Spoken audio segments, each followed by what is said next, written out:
Hello दोस्तों, कैसे हैं आप सभी लोग। उम्मीद करते हैं कि अच्छा होंगे, मस्त होंगे और स्वस्थ होंगे। रेलवे ज्ञान मंत्रा यूट्यूब चैनल में आप लोगों का स्वागत है। देखिए, रेलवे ने जैसा वादा किया था कि अब हम हर साल अपना कैलेंडर निकालेंगे कि कौन सा एग्जाम कब होगा, तो उसी को फॉलो करते हुए रेलवे ने एएलपी 2025, ध्यान से सुनिए, एएलपी 2025 के लिए एक इंडेंट दिया है, यानी कि इतनी वैकेंसी आना है।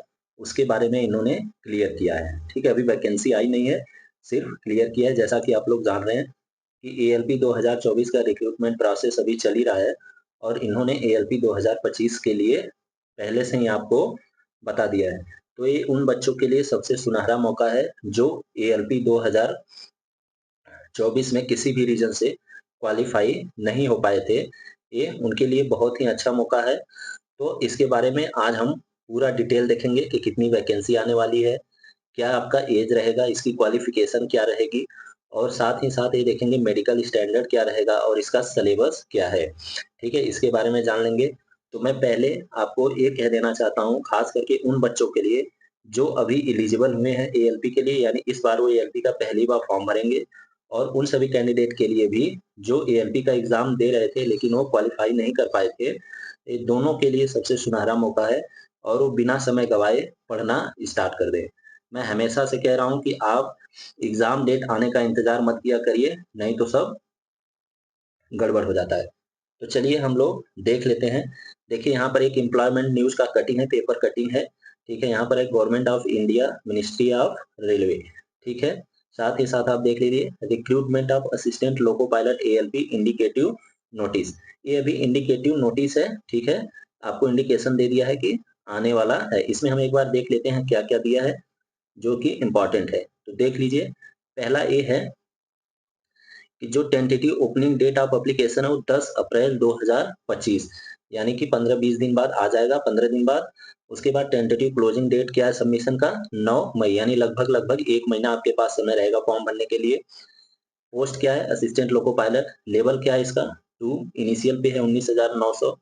मेडिकल स्टैंडर्ड, देखिए रेलवे में जो हाई मेडिकल स्टैंडर्ड होता है, यानी रेलवे में सबसे अच्छा मेडिकल A1 कैटेगरी का होता है, और वो एएलपी के लिए ही रिक्वायर्ड होता है, क्योंकि एएलपी एक सेफ्टी कैटेगरी का जॉब होता है।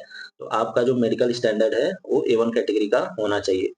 एज ऑन 1/7/2025, यानी 1 जुलाई 2025 को आपका जो एज है वो 18 से 30 साल तक होना चाहिए। और अप्रॉक्सीमेट वैकेंसी कितनी है, 9,900। ठीक है, इसके बारे में मैं और बता रहा हूँ, जैसा कि मैंने पहले ही थंबनेल पे शो किया था कि वैकेंसी जो है वो 9,900 से प्लस है। कैसे, मैं अभी आपको डिटेल में बताऊंगा।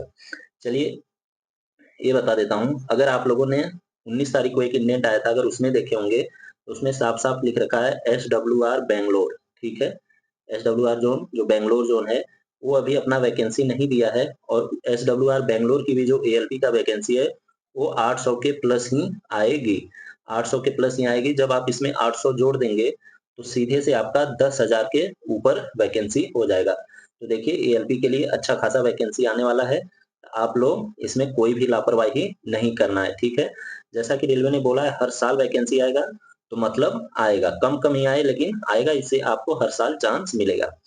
यहाँ पर एक चीज देख लीजिए, आपको क्या क्या रेडी रखना है जिससे कि आपको प्रॉब्लम ना हो। पहला तो ये है कि आपका जो आधार हो। ठीक है, जो आधार कार्ड होता है, मैं सीधे से बता रहा हूँ ये क्या लिखा है। आधार कार्ड आपका फुली अपडेट होना चाहिए, यानी आधार कार्ड में जो आपका नेम है और जो डेट ऑफ बर्थ है वो आपके 10th के मार्कशीट से सीधे सीधे मैच होना चाहिए। अगर एक लेटर का भी गड़बड़ है तो उसको आप सही करा लीजिए। और आधार कार्ड में आपका प्रेजेंट का, यानी करंट का फोटो होना चाहिए, अपडेट होना चाहिए। और आपका थंब इम्प्रेशन भी सब अपडेट होना चाहिए, फिंगरप्रिंट्स भी अपडेट होना चाहिए। इससे क्या होगा कि जैसे मान लीजिए आप आधार कार्ड 10 साल पहले बनवाए हैं और अभी भी फोटो चेंज नहीं करवाए हैं, तो आपका चेहरा 10 साल में थोड़ा बहुत चेंज हो गया होगा। और फिंगरप्रिंट्स भी मैच मैच तो करेगा लेकिन आसानी से फिंगरप्रिंट्स नहीं लेता है। तो इन सब परेशानियों से बचने के लिए आपको जरूरी क्या क्या है आधार में सही करवाने के लिए, पहले एक बार आप नेम चेक कर लीजिए कि हाई स्कूल से मैच कर रहा है कि नहीं। डेट ऑफ बर्थ चेक कर लीजिए, हाई स्कूल से मैच कर रहा है कि नहीं।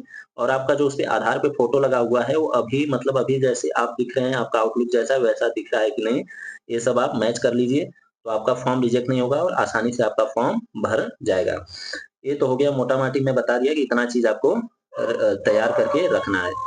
अब इसमें एक बार देख लेते हैं कि एज लिमिट क्या होगा। देखिए, ये जो मैं सब ले रखा हूँ, ये जो 2024 का वैकेंसी आया था उससे ले रखा हूँ। 2024 के वैकेंसी में क्या था कि कोरोना की वजह से रिलैक्सेशन दिया गया था एज में, ठीक है? चाहे वो किसी भी कैटेगरी का हो, रिलैक्सेशन दिया गया था। लेकिन 2025 के वैकेंसी में ऐसा नहीं है, कोई भी एज रिलैक्सेशन नहीं दिया जाएगा और जो एज होगा आपका 18 से 30 साल ही होगा। उसके बाद जो एससी और एसटी कैंडिडेट को 5 साल का मिलता है वो मिलेगा, ओबीसी को जो मिलता है 3 साल का वो मिलेगा।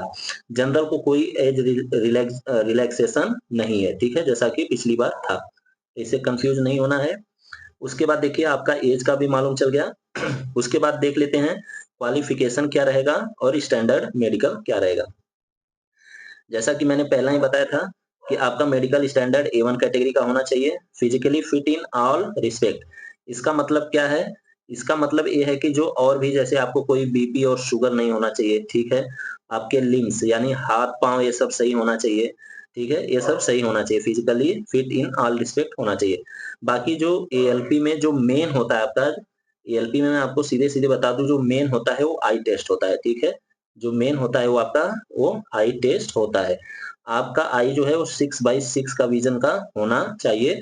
बाकी आपको कोई कलर विज़न नहीं होना चाहिए, कलर ब्लाइंडनेस नहीं होना चाहिए और फॉग टेस्ट ये सब होता है, ठीक है? आपका मेनली आई से रिलेटेड ये टेस्ट है, ये पूरा सही होना चाहिए। एक चीज़ मैं और बता रहा हूँ कि बहुत सारे लोग लेसिक सर्जरी करा करा लेते हैं, ठीक है? लेसिक सर्जरी करा देते हैं जिससे उनका आँख ठीक रहता है। लेकिन देखिए लेसिक सर्जरी वाले अलाउ नहीं है। अगर आप पहले ही डिक्लेयर कर देंगे तो ठीक है, अदरवाइज़ आप अप्लाई ही मत करिए। या जो बंदे लेसिक सर्जरी सॉरी, जो बंदे लेसिक सर्जरी करा रखे हैं, अगर रेलवे को नहीं बता रहे हैं तो वो तो मेडिकल लेता ही है आपका। मेडिकल में वो आसानी से पकड़ लेता है कि लेसिक सर्जरी हुआ है या नहीं, उसी समय आपको छाँट देगा। तो इन सब चीज़ों से आप फ्रॉड मत करिएगा, लेसिक सर्जरी हुआ है तो आप अदर एग्ज़ाम का तैयारी कर सकते हैं। उसके बाद पोस्ट पैरामीटर, यहाँ पर हम देख लेते हैं कि कौन-कौन से लोग एलिजिबल हैं असिस्टेंट लोको पायलट के लिए, कौन-कौन से लोग एलिजिबल हैं। तो देखिए एलिजिबल कौन-कौन से हैं, मैं सीधे से बता दे रहा हूँ। एक तो 10th होना चाहिए प्लस आईटीआई होना चाहिए। अगर 10th और आईटीआई 10th प्लस आईटीआई है तो आप एएलपी के लिए एलिजिबल हैं। आईटीआई ये मिनिमम क्वालिफिकेशन है, इसके बाद आप डिप्लोमा किए हैं तो भी आप एलिजिबल हैं और बीई या बीटेक किए हैं तो भी एलिजिबल हैं। लेकिन हाँ, एक चीज़ ध्यान रखिएगा, जो बंदे अपीयरिंग होते हैं, अपीयरिंग मतलब जिनका फाइनल ईयर चल रहा हो, डिप्लोमा का फाइनल ईयर हो, आईटीआई का फाइनल ईयर हो, बीई बीटेक का फाइनल ईयर हो, उनको इस बार मना किया था कि आप लोग फॉर्म नहीं भर सकते हो, यानी आपका डिग्री एकदम कंप्लीट होना चाहिए। ये नहीं कि इस साल होने वाला है, ये लोग फॉर्म नहीं भर सकते हैं। 2025 का जब फाइनल नोटिफिकेशन आएगा तो उसमें देखते हैं क्या करता है इस बार। देखिए यहाँ पर आप देख रहे होंगे matriculation SLC plus ITI from recognised institution लिख रखा है। कौन-कौन से ट्रेड के होंगे? तो देखिए fitter, electrician, instrument mechanic, millwright, maintenance, ये सब बहुत सारा दे रखा है। उसके बाद आपका ए भी दे सकते हैं, ए भी दे रखा है, ध्यान से देख लीजिए। Matriculation SLC plus course completed यानी सीसी एए होता है, एक लोग करते हैं, रेलवे से ही होता है, वो भी एलिजिबल हैं। उसके बाद डिप्लोमा है इलेक्ट्रिकल, देखिए किसमें-किसमें डिप्लोमा अलाउ है। 3 years diploma in mechanical, electrical, electronics, automobile और ऑटोमोबाइल इंजीनियरिंग, इतने लोग हैं। यानी मैकेनिकल के लोग एलिजिबल हैं, इलेक्ट्रिकल के हैं, इलेक्ट्रॉनिक्स के हैं और ऑटोमोबाइल इंजीनियरिंग के लोग एलिजिबल हैं। बाकी सिविल वाले बंदे, सीएस यानी कंप्यूटर साइंस वाले बंदे, ये लोग इसके लिए एएलपी के लिए एलिजिबल नहीं है। साथ में देख लीजिए यहाँ पर ये भी मेंशन कर रखा है, डिग्री इन द इंजीनियरिंग यानी बीटेक वाले भी एलिजिबल हैं। किसके लिए बीटेक वाले? इलेक्ट्रिकल से कर रखे हैं वो एलिजिबल हैं, मैकेनिकल वाले एलिजिबल हैं, उसके बाद इलेक्ट्रॉनिक्स वाले एलिजिबल हैं और ऑटोमोबाइल इंजीनियरिंग वाले, इतने लोग ही बीटेक वाले भी एलिजिबल हैं। चलिए ये तो हो गया सब, क्या-क्या मैं बता दिया आपका, मेडिकल स्टैंडर्ड क्या होगा आपका, उसके बाद आपका एलिजिबिलिटी क्या क्राइटेरिया और वैकेंसी कितनी होगी। रिक्रूटमेंट प्रोसेस देख लेते हैं, कितने चरण का ये प्रोसेस होता है रिक्रूटमेंट का। तो देखिए, आपका एक बार फॉर्म भरा जाएगा, एक ही फॉर्म भरना होता है, लेकिन कितने स्टेज होते हैं देख लेते हैं। पहले तो देखिए आपका सीबीटी 1 होगा, उसके बाद सीबीटी 2 होगा, उसके बाद साइको टेस्ट होगा, कंप्यूटर बेस्ड एप्टीट्यूड टेस्ट जो लिखा है, इसको हम साइको टेस्ट भी बोलते हैं। जब ये तीनों टेस्ट आप पास कर लेंगे, तब आपका आएगा डॉक्यूमेंट वेरिफिकेशन, उसके बाद लास्ट में होता है मेडिकल एग्जामिनेशन। जब आप मेडिकल एग्जामिनेशन में फिट होंगे, तो आपका पैनल आएगा और आपकी जॉब पक्की हो जाएगी। यहाँ पर आप घर पे मिठाई, आस पड़ोस को मिठाई बांट सकते हैं। ठीक है, इतने चरण कंप्लीट होने के बाद उसके बाद देख लेते हैं कि सिलेबस क्या रहता है। ये सब तो आपको मालूम होगा, फिर भी मैं बता देता हूँ। चलिए यहाँ से डायरेक्ट देख लेते हैं सीबीटी 1 का क्या क्या सिलेबस रहता है। देखिए सीबीटी 1 का जो सिलेबस रहता है, एएलपी सीबीटी 1 एग्जाम पैटर्न क्या क्या रहेगा आपका। मैथमेटिक्स आएगा 20 नंबर का, रीजनिंग आएगी आपकी 25 नंबर की, जनरल साइंस आपका आएगा 20 नंबर का। उसके बाद इस बार देखिए, इस बार जो है जीके जीएस 10 नंबर का आएगा। तो टोटल 75 क्वेश्चंस होते हैं, 60 मिनट का आपको समय मिलता है। 60 मिनट में यानी 1 घंटे में 75 क्वेश्चन करते हैं। सही क्वेश्चन के लिए +1 मार्क और गलत क्वेश्चन के लिए -1/3 होता है। जब यहाँ से आप क्वालिफाई कर जाएंगे तब आप जाएंगे सेकेंड स्टेज सीबीटी, सीबीटी 2 के लिए। सीबीटी 2 में आप जैसा कि जानते हैं 2 पार्ट होता है, पार्ट ए और पार्ट बी। कितने पार्ट होते हैं सीबीटी 2 में? 2 पार्ट होते हैं, पार्ट ए और पार्ट बी। इसको एक बार देख लीजिए। पार्ट ए में यानी कौन कौन सा पेपर होता है? Mathematics, general science and basic science and engineering और आपका रीजनिंग। यानी पार्ट ए में जो है आपका सीबीटी 2 के पार्ट ए में सिर्फ 3 ही सेक्शन होता है। एक मैथमेटिक्स आएगा, एक बेसिक साइंस और इंजीनियरिंग आएगा और एक जनरल इंटेलिजेंस आएगा। 100 नंबर का होता है, 100 क्वेश्चन 100 नंबर के और 1.5 घंटे में करना होता है।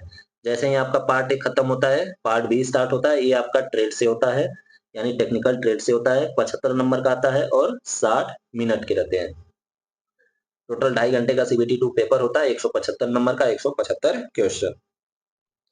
इसमें आपको एक चीज मैं क्लियर कर देना चाहता हूँ कि देखिए सीबीटी 2 का जो पार्ट बी होता है वो सिर्फ आपका क्वालिफाइंग इन नेचर होता है, लेकिन जो पार्ट ए होता है इसी से आपका मेरिट बनता है। इतना अगर आप क्वालिफाई कर लेंगे और यहाँ तक पास हो जाएंगे तब फिर आपका क्या होगा? सीबीएटी यानी साइको, उसके बाद डॉक्यूमेंट वेरिफिकेशन, उसके बाद मेडिकल एग्जाम, उसके बाद आपका क्या होगा? जॉब लग जाएगा। तो ये उन बच्चों के लिए सबसे सुनहरा मौका है जो अपियरिंग वाले हैं और जो 2024 में किसी भी रीजन से क्वालिफाई नहीं कर पाए थे एएलपी, उनके लिए एक अच्छा मौका है।